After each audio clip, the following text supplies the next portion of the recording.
Section 1. You will hear a telephone conversation between a travel agent and a customer. First, you have some time to look at questions 1 to 6.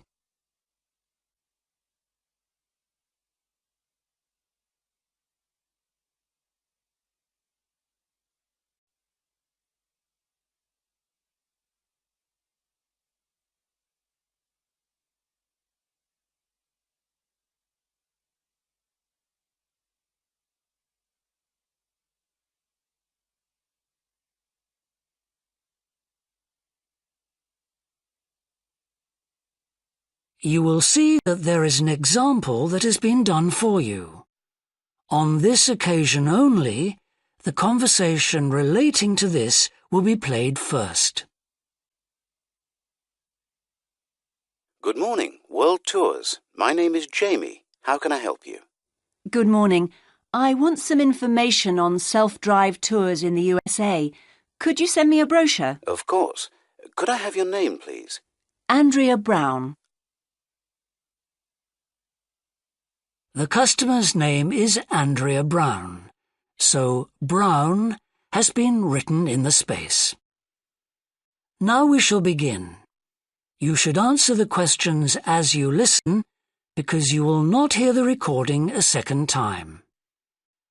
Listen carefully and answer questions 1 to 6. Good morning, World Tours. My name is Jamie. How can I help you? Good morning.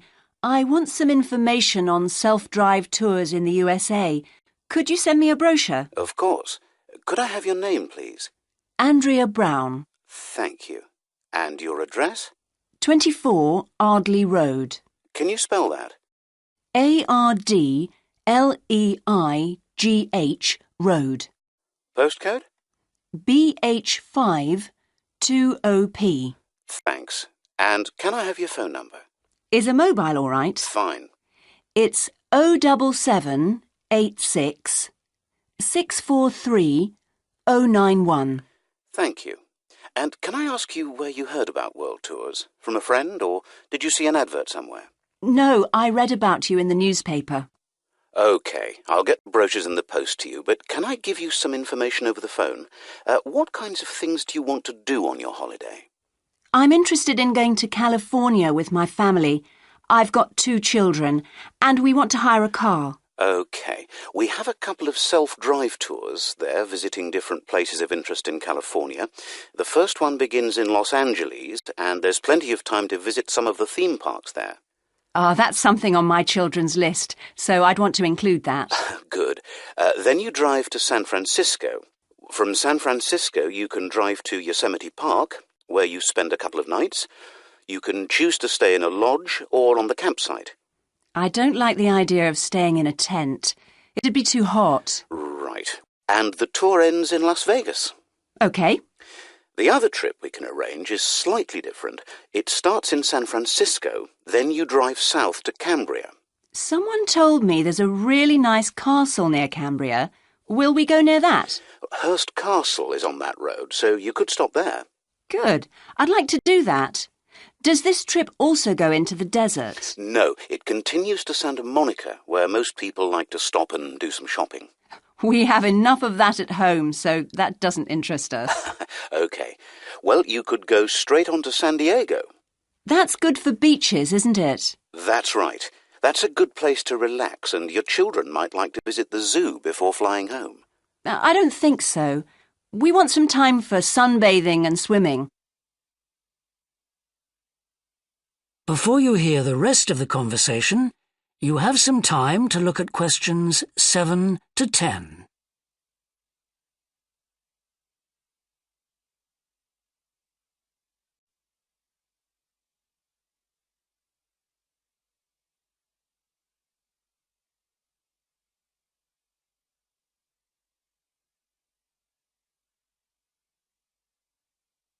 Now listen and answer questions 7 to 10. So, how many days are the trips and how much do they cost? The first one I told you about is a self-drive tour through California, which lasts 12 days and covers 2,020 kilometres. The shortest journey is 206 kilometres, and the longest is 632 kilometres. The cost is £525 per person. That includes accommodation, car rental, and a flight, but no meals. OK. And the other trip? That lasts 9 days, but you spend only 3 days on the road. You cover about 980 kilometres altogether. So is that cheaper then? Yes, it's almost £100 cheaper. It's £429 per person, which is a deal. So that covers accommodation and car hire. What about flights? They aren't included, but these hotels offer dinner in the price. OK. Well, thank you very much. I'll be in touch when I've had a chance to look at the brochure. I'm pleased to help. Goodbye. Goodbye. That is the end of section 1. You now have half a minute to check your answers.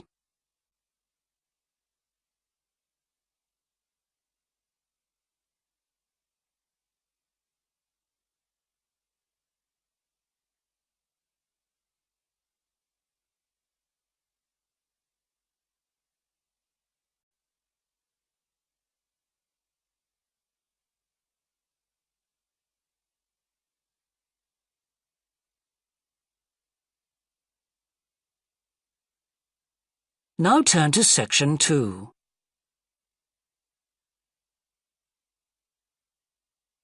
Section 2. You will hear a fitness manager of a leisure club talking to some new members. First, you have some time to look at questions 11 and 12.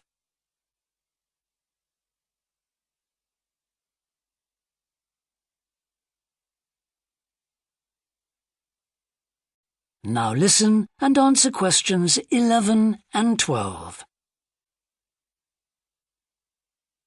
On behalf of LP Clubs, I'd like to welcome you all here today. My name's Sandy Fisher, and I'm one of the fitness managers here.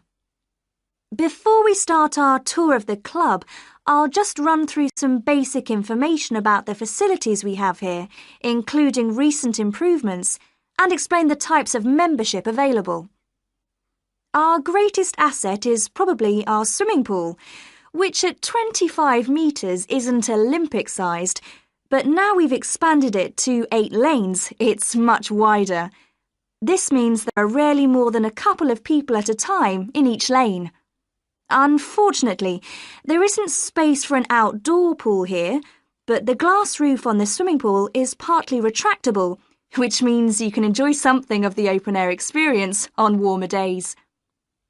Our recently refurbished fitness suite has all the latest exercise equipment, including 10 new running machines and a wide range of weight training machines. Each member is given full training in how to operate the equipment, and there is always a trainer on duty to offer help and advice. Although we do have adult-only times after 6 and at certain times at weekends, children are well catered for. Older children continue to benefit from a wide range of tuition, anything from trampolining to yoga. Before you hear the rest of the talk, you have some time to look at questions 13 to 20.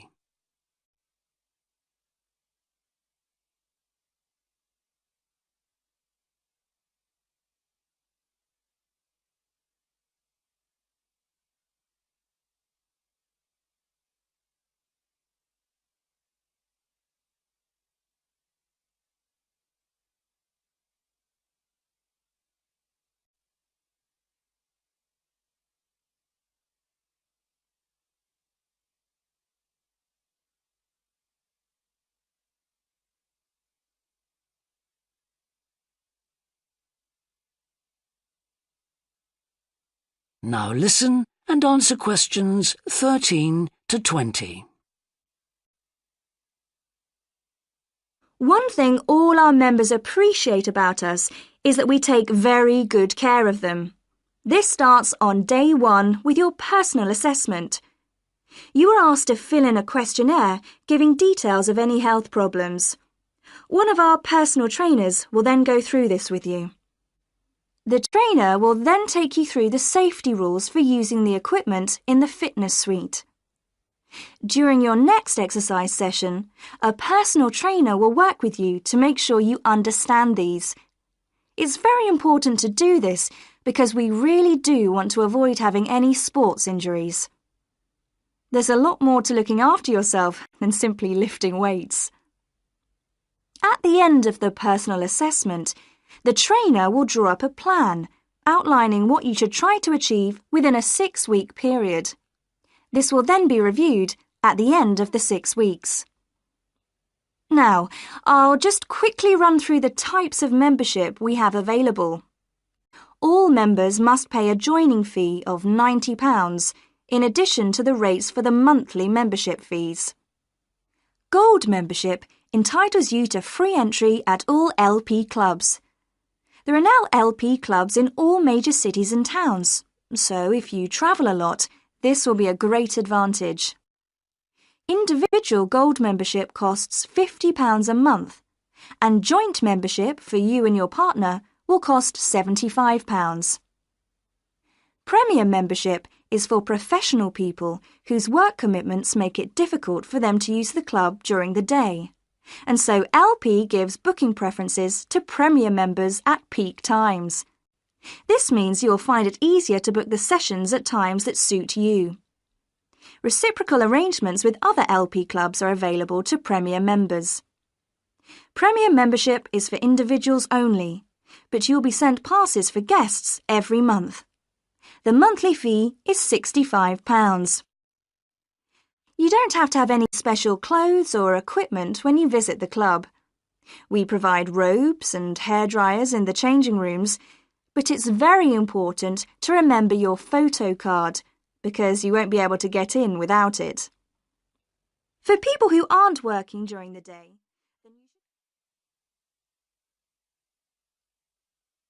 That is the end of section 2. You now have half a minute to check your answers.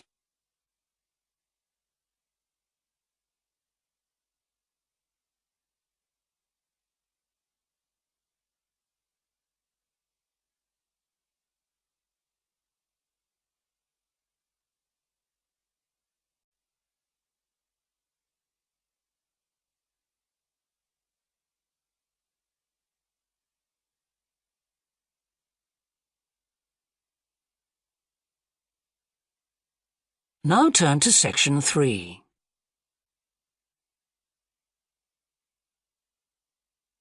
Section 3. You will hear a student called John talking to a professor about a design competition he is entering. First, you have some time to look at questions 21 to 25.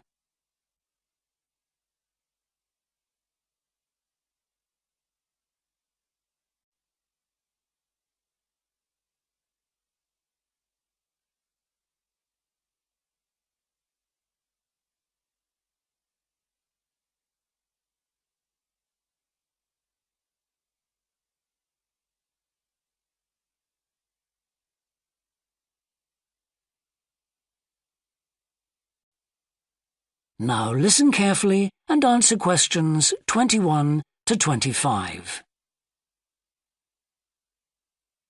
Hello, Professor. I'm John Wishart. I'm working on my entry for the Global Design Competition. My tutor said you might be able to help me with it. Ah, yes, I got a copy of your drawings. Come in and tell me about it. What sort of competition is it?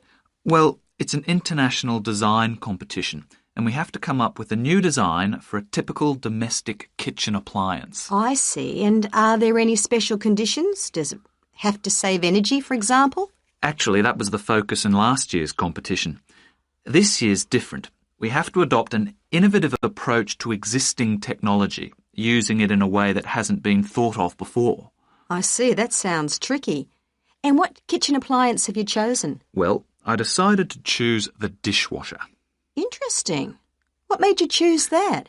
Well, they're an everyday kitchen appliance in most Australian houses, but they're all pretty boring and almost identical to each other. I think some people will be prepared to pay a little extra for something that looks different. It's a nice idea. I see you've called your design the rock pool. Why is that? Basically because it looks like the rock pools you find on a beach. The top is made of glass so that you can look down into it. And there's a stone at the bottom. Is that just for decoration? Actually, it does have a function. Instead of pushing a button, you turn the stone. So it's really just a novel way of starting the dishwasher. That's right. It's a really nice design, but what makes it innovative? Well, I decided to make a dishwasher that uses carbon dioxide. In place of water and detergent? How will you manage that? The idea is to pressurise the carbon dioxide so that it becomes a liquid. The fluid is then released into the dishwasher where it cleans the dishes all by itself. Sounds like a brilliant idea. Your system will totally do away with the need for strong detergents. So what happens once the dishes are clean? Well, to allow them to dry, the liquid carbon dioxide and the waste materials all go to an area called the holding chamber. That's where the liquid is depressurised and so it reverts to a gas. Then the oil and grease are separated out and sent to the waste system. It sounds like you've thought it all out very thoroughly. So what happens to the carbon dioxide once the process is complete? Not wasted, I hope. Actually, that's where the real savings are made. The carbon dioxide is sent back to the cylinder and can be used again and again. What a terrific idea. Do you think it will ever be built? Probably not, but that's okay. Well, I'm sure a lot of positive things will come out of your design. Before you hear the rest of the discussion, you have some time to look at questions 26 to 30.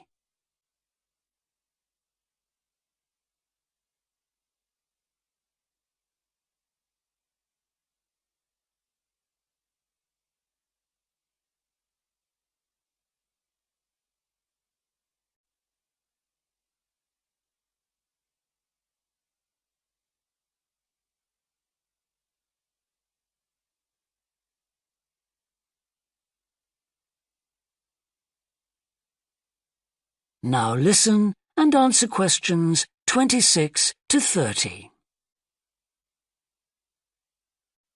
Now, you seem to have thought about everything, so what exactly did you need me to help you with? Well, my design has made it to the final stage of the competition, and in a few months' time I have to give a presentation, and that's the part I was hoping you could help me with. Right, well, that should be easy enough. What have you managed to do so far? Well, I've got detailed drawings to show how it will work, and I've also written a 500-word paper on it. I see. Well, if you want to stand a good chance of winning, you really need a model of the machine. Yes, I thought I might, but I'm having a few problems. What's the main difficulty so far? Let me guess. Is it the materials? Yes. I want it to look professional, but everything that's top quality is also very expensive. Look, projects like this are very important to us. They really help lift our profile. So why don't you talk to the university about a grant? Oh. I can help you fill out the application forms if you like. Oh, that would be great.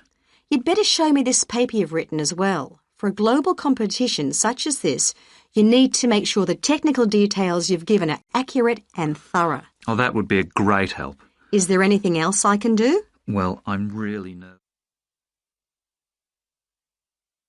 That is the end of section 3. You now have half a minute to check your answers.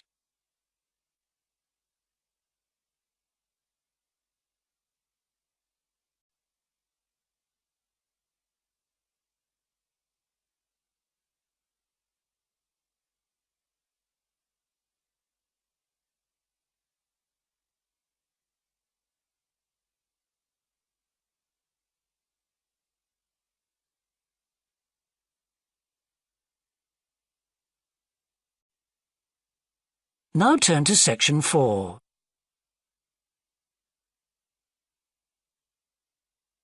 Section 4. You will hear a university lecture about an endangered bear in British Columbia, Canada, known as the spirit bear. First, you have some time to look at questions 31 to 40.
Now listen carefully and answer questions 31 to 40. Today, we continue our series on ecology and conservation with a look at a particularly endangered member of the black bear family. 1 in 10 black bears is actually born with a white coat, which is the result of a special gene that surfaces in a few. Local people have named it the spirit bear, and according to the legends of these communities, its snowy fur brings with it a special power. Because of this, it has always been highly regarded by them, so much that they do not speak of seeing it to anyone else. It is their way of protecting it when strangers visit the area. The white bear's habitat is quite interesting. The bear's strong relationship with the old-growth rainforest is a complex one. The white bear relies on the huge, centuries-old trees in the forest in many ways. For example, the old-growth trees have extremely long roots that help prevent erosion of the soil along the banks of the many fish streams. Keeping these banks intact is important because these streams are home to salmon, which are the bear's main food source. In return, the bear's feeding habits nurture the forest. As the bears eat the salmon, they discard the skin and bones in great amounts on the forest floor, which provide vital nutrients. These produce lush vegetation that sustains thousands of other types of life forms, from birds to insects and more. Today, the spirit bear lives off the coast of the province of British Columbia on a few islands. There is great concern for their survival, since it is estimated that less than 200 of these white bears remain. The best way to protect them is to make every effort to preserve the delicate balance of their forest environment. In other words, their ecosystem.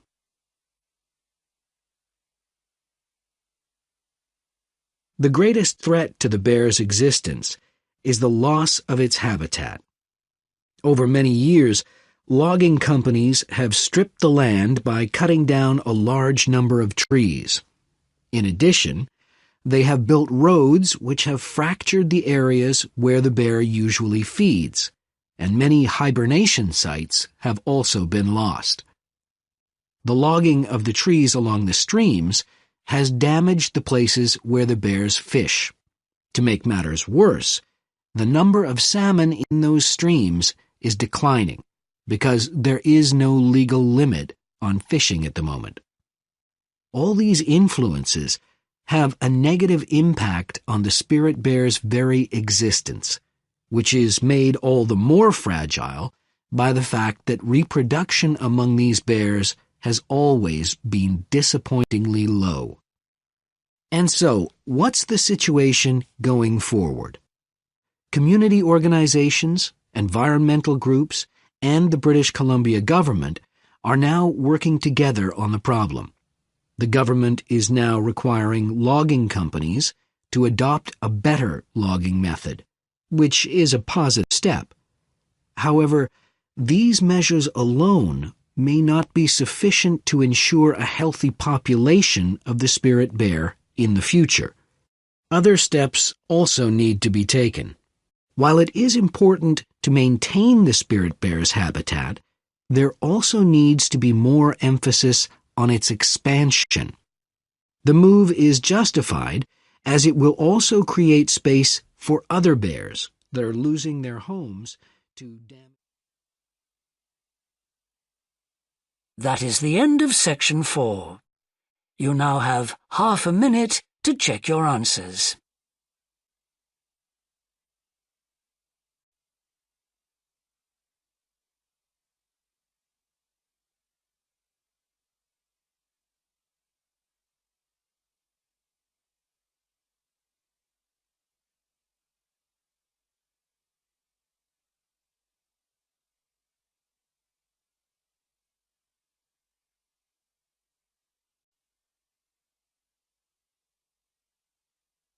That is the end of the listening test. In the Ielts test, you would now have 10 minutes to transfer your answers to the answer sheet.